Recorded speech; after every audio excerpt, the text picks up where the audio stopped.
c'est une entité administrative. Donc, à l'image, si on peut faire une comparaison avec les États modernes, ça ressemble à... c'est l'équivalent d'un département, d'une région ou d'une province, comme ça se nomme par exemple au Gabon ou dans d'autres pays.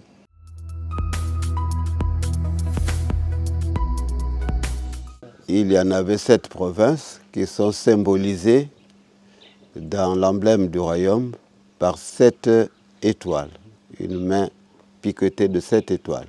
Mais il faut dire que ça a évolué dans le temps. Au départ, lorsque le royaume se crée, naturellement, il ne se crée pas aussitôt 7 provinces. Mais d'après certains auteurs, il en a 4 au départ, dont 3 qui sont sur le littoral et une au niveau du Mayombe, donc la province, notamment la province du Mayombe. Et au fil du temps, on est passé donc de 4 provinces à 7 provinces. Notamment les 3 autres qui se sont ajoutées, c'est la province du Mankouni, l'actuelle Djangala, la zone de Dolisie, et la province de Chilunga. Ensuite, la province de Mankonou, qui est au nord de la province de Chilunga, donc la zone de Setekama en pays Lumbu. Voilà donc les 7 provinces. Mais pour ce qui est des 4 premières provinces, nous avons la province de Luandjili, qui couvre toute la ville de Pointe-Noire jusqu'à la Louémé. Nous avons la province de Montpili, qui est au nord de la province de Luandjili jusqu'au fleuve Kwilu, en tout cas cette rive, la rive droite. Nous avons la province de Ngakanou, à l'est, actuelle la zone de Inda et au-delà. Et nous avons également une 4e province que j'ai déjà citée, qui est la province du Mayombe, qui couvre Kakamweka actuel et certainement une partie en sortant par la route nationale numéro 1 vers Malélé et consorts.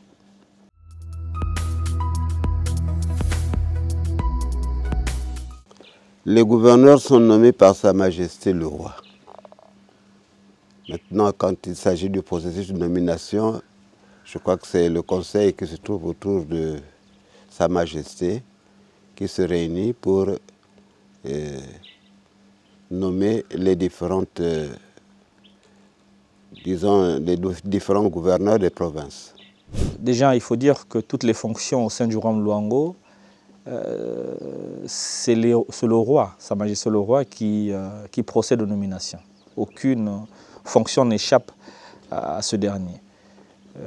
Pour ce qui est du processus de nomination ou de désignation de ces gouverneurs de province, là encore, ça évolue avec le temps. À une certaine époque, n'était gouverneur de province qu'un membre du clan régnant. Au fil du temps, il y a eu changement, et de sorte que depuis un moment, certaines familles, certaines grandes familles de ces dites provinces étaient désormais éligibles. On choisissait parmi les clans primordiaux de ces provinces pour en sortir le gouverneur de province. Tel que je prendrai l'exemple de la province de Luandjili, il y a la famille Sumba et l'autre famille c'est Matolo. Basu Sumba, Basu Matolo.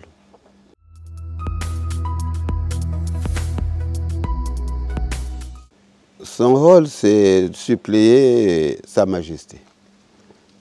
Le royaume étant grand, le roi ne pouvait pas être partout à la fois.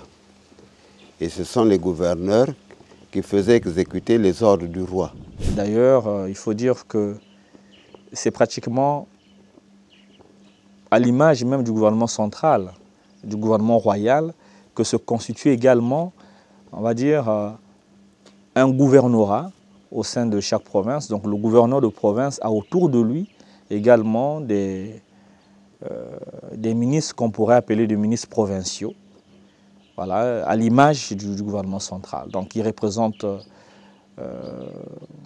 Sa Majesté le Roi et le gouvernement central, comme ça se passe une fois de plus, comme à titre de comparaison, comme dans les États modernes. Vous avez un préfet avec des directeurs départementaux qui représentent chaque secteur ministériel. Pour ne prendre que... Je peux par exemple prendre l'exemple également de l'RDC, où vous avez le gouvernement central et à l'intérieur des provinces ou des départements, vous avez un gouvernorat avec des ministres provinciaux.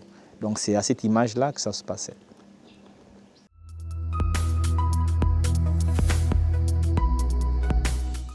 Alors le gouverneur ne pouvait pas faire exécuter les ordres du roi seul. Lui aussi, il avait autour de lui des collaborateurs qui l'aidaient dans ses charges, dans cette lourde charge. Parce que diriger une province, c'est une lourde charge. Faire exécuter les ordres du roi. Donc il s'entourait également des collaborateurs qui l'aidaient dans sa charge. J'ai dit tout à l'heure que il représentait le gouvernement central, donc le gouvernement royal. Ils sont comme le bras long du monarque à l'intérieur de chaque province. Lesquelles provinces nous avons décrit tout à l'heure, notamment les 7.